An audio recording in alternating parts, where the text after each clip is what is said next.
Doon ay mga tao nga nagaangkon nga sila mga anak sa Dios. Pero pangutan-on, nakasiguro ka ba nga mupuyo kaunya sa balay sa Dios dito sa langit? Matud pa nila, di ko kasiguro. Alang kanimo ako mangutana, ikaw ba usab anak na sa Dios? Mao ka na karon ang atong pagahisgutan ning atong pagtuon.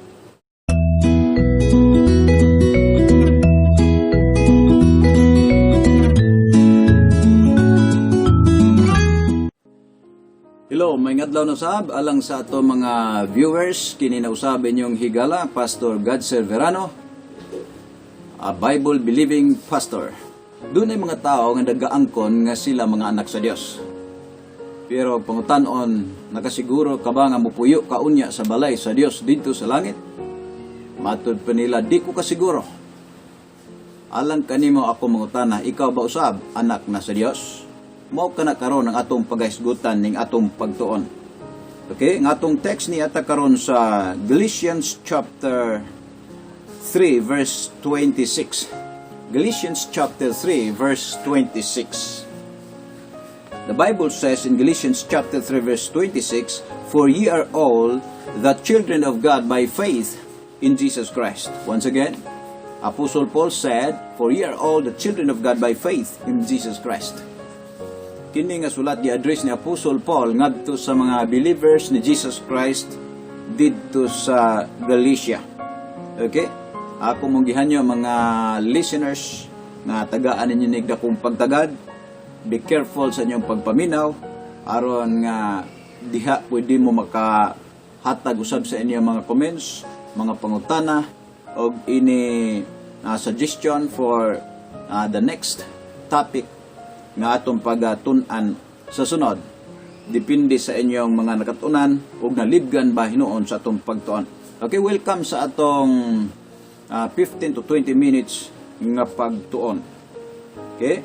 So, three main things we have to consider for the sonship of God's children. For our topic today is about God's children or the children of God. Mao ni ang atong topic, the children of God. Okay? Three main things to consider for the sonship of God's children. Number one is kining gitawag celestial sonship. Celestial sonship. In Job chapter 1 verse 6, it is said, "Now there was a day when the sons of God came to present themselves before the Lord, and Satan came also among them." So, many times in the Old Testament, nga mga angels, gitawag usab kinig sons of God. Ang mga angels, gani daghang nagtudlo, nga ang mga angels, including mga demons, including Satan, gitawag pong sons of God. Pero ako wala ko nagatudlo niya na. Okay? Because like father, like son. Kaniad to siguro, sa diya mga balaan pa sila, pwede sila, or angayan sila, tawgon og sons of God. Kay liwat man sila sa Diyos nga balaan. Pero sa diyang himo na silang makasasala, dili na sila angay tawgog sons of God. In fact, dinhi sa Job chapter 1 verse 6, dunay panahon nga gitigom sa Ginoo ang mga sons of God refers to the holy angels. And then ingon dinhi, and Satan also came also among them. Wa na siya tawag Lucifer, gitawag siya Satan. The word Satan means enemy. Kaaway ang iyang titulo. Ang mga demons, dili sila angayan pagkatawag mga sons of God. Kaaway sila, mga rebelde sila ngadto sa Dios. For your information, about 1/3 of the angels of God were corrupted. They followed Satan and became demons. Mabasa ka na sa Revelation chapter 12 verses 3 and 4, verse 7 and verse 9. Dautan na sila, di na sila angayan pagkatawag sons of God. But the truth is, ang mga angels, particularly sa mga holy angels, were called sons of God in the Old Testament. The second thing we have to consider about the children of God is this, natural sonship. The second thing is natural sonship. In Malachi chapter 2 verse 10, it is said, "Have we not all one Father? Hath not one God created us? Why do we deal treacherously every man against his brother by profaning the covenant of our fathers?" So ato makita din nga ang mga tao naturally in connection to creation, not to salvation, are also called sons of God. In this verse, have we not all one Father? Hath not one God created us? So in this case, all mankind, pwede sila makaklaim nga children of God usab sila. Once again, in connection to creation, not to salvation. Because God is the one who created all things. Example, si Adam. Adam was called son of God. In Luke chapter 3 verse 38, the Bible says, which was the son of Enos, which was the son of Seth, which was the son of Adam, which was the son of God. So Adam means mankind. Kita usab gikan ni Adam. Si Adam, ayang kaliwatan, pwede makaklaim nga son of God or sons of God in connection to creation. Not just Adam, but also Israel was called son of God. It belongs to natural sonship. In Exodus chapter 4 verse 22, it is said, and thou shalt say unto Pharaoh, thus saith the Lord, Israel is my son, even my firstborn. Okay? That's why one time nga si Jesus, giingnan niya ang mga Hudyo nga dili matinuohon niya. Giingnan niya nga, kamo, iya sa inyong amahan. Ingon dayon ang mga Hudyo sa John chapter 8, verse 41. Then said they to him, we be not born of fornication. We have one Father, even God. Matod pa nila, di man may mga anak sa gawas. Usar ang among amahan, ang Diyos. So may claim po sila nga mga anak sa Diyos. That is what we call in connection to creation. In verse 42, John chapter 8 verse 42, Jesus said unto them, if God were your Father, you would love me, for I proceeded forth and came from God. Neither came I of myself, but he sent to me. Ye are of your father the devil, and the lust of your father you will do. He was a murderer from the beginning, and abode not in the truth, because there is no truth in him. When he speaketh a lie, he speaketh of his own, for he is a liar and the father of it. Why? Ato makita dinhi nga ang tao naturally created by God, pwede mo claim nga anak sa Diyos, because the word father here in Hebrew refers to principal or chief. Siya mo'y origin sa tanang mga tao. Muna makaklaim po sila nga anak, mapumi sa Diyos. Binuhat man pumi sa Diyos. Anak in connection to creation. But, ato makita ang mga tao naging corrupt. Na-corrupted na. Munang ingon ni Jesus, kung anak pa mo sa Diyos, nganong inyo makungdumtan? Nganong di man ko ninyo higugmaon nga ang Diyos may nagpadala nako. Kay kamo iyan na sa inyong amahan nga mong yawa. Ang tao na bihag sa yawa, na influence ngadto sa yawa.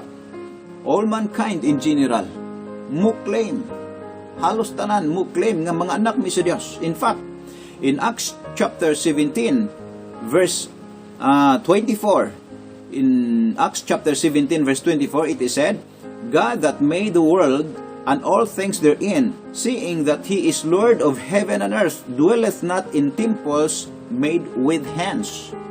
Maning panahon nga si Apostle Paul nahasol, nasubo siyang naglantaw sa mga tao nga nagsimbag mga Diyos-Diyos, nga tungod ni ana iyang giingnan sila nga ang Diyos wala magapuyo des templo nga binuhat sa mga kamot. Siya ang Diyos nga nagabuhat sa kalibutan ug sa tanang mga butang. Ang Diyos sa langit ug sa yuta wala magapuyo diha sa inyong mga templo. In verse 26, and hath made of one blood all nations of men for to dwell on all the face of the earth, and hath determined the times before appointed and the bounds of their habitation. In verse 28, for in him we live and move and have our being, as certain also of our own poets have said, for we are also his offspring. Kay kita usab mga kaliwatan sa Dios. Refers to what we call sonship, or what we call pagkaanak sa Dios in connection to creation.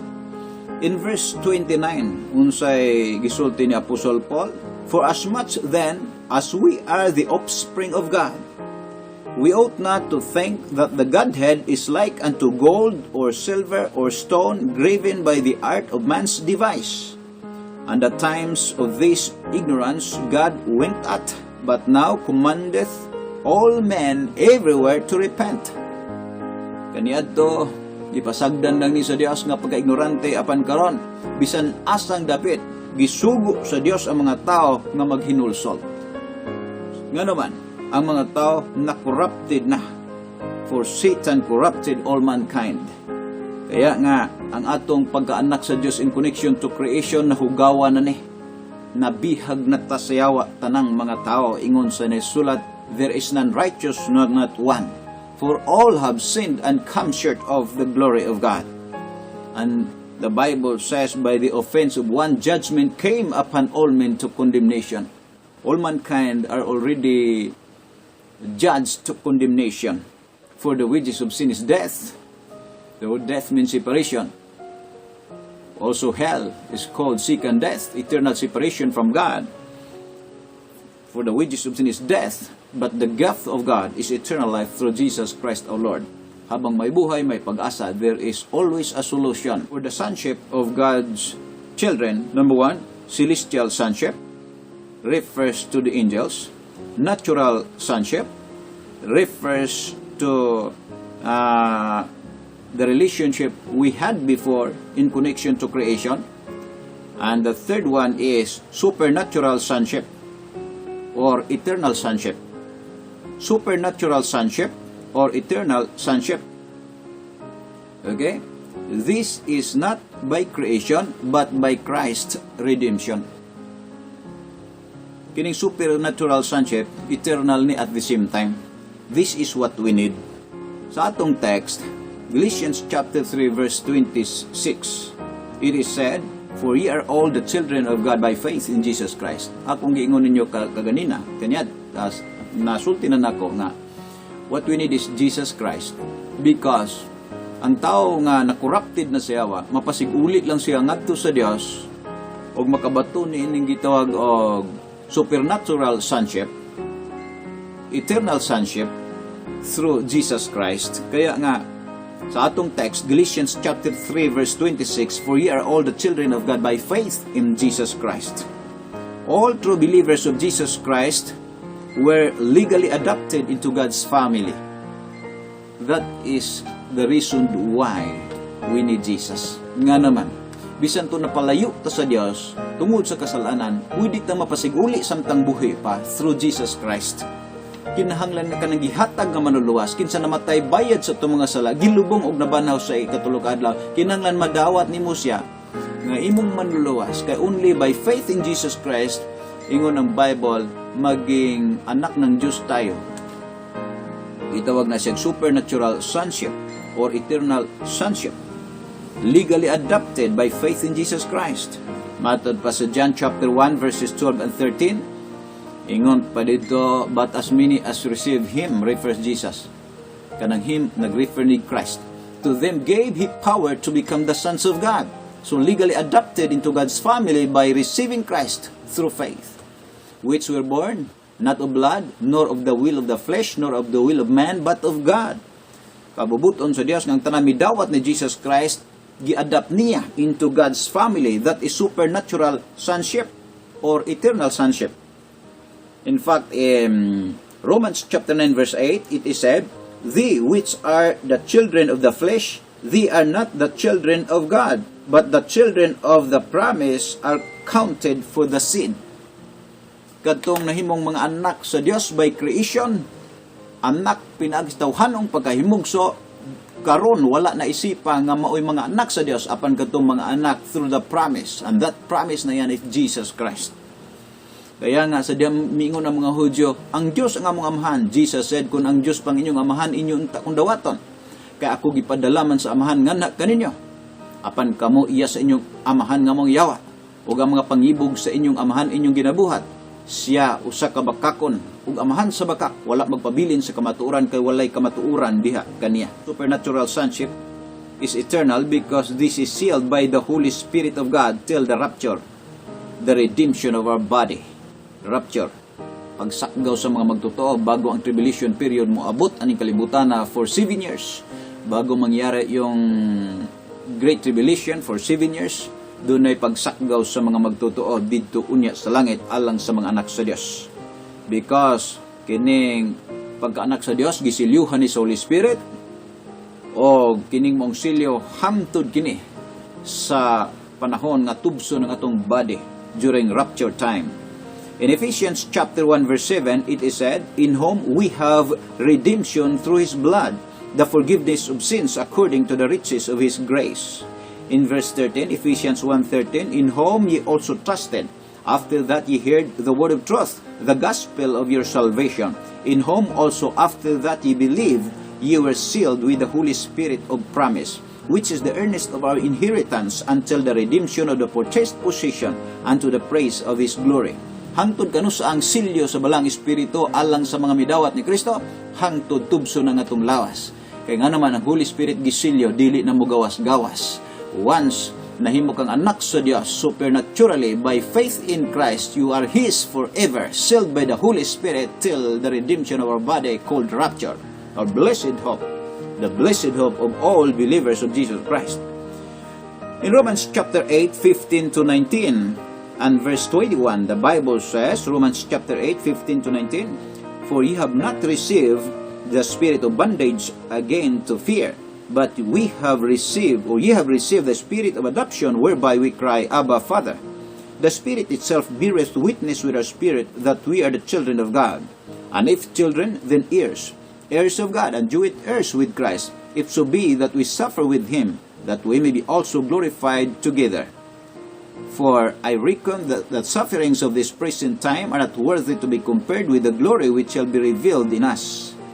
For the earnest expectation of the creature waiteth for the manifestation of the sons of God." Someday, ang mga naging sons of God, supernaturally, by faith in Christ, we will be revealed when Jesus Christ comes.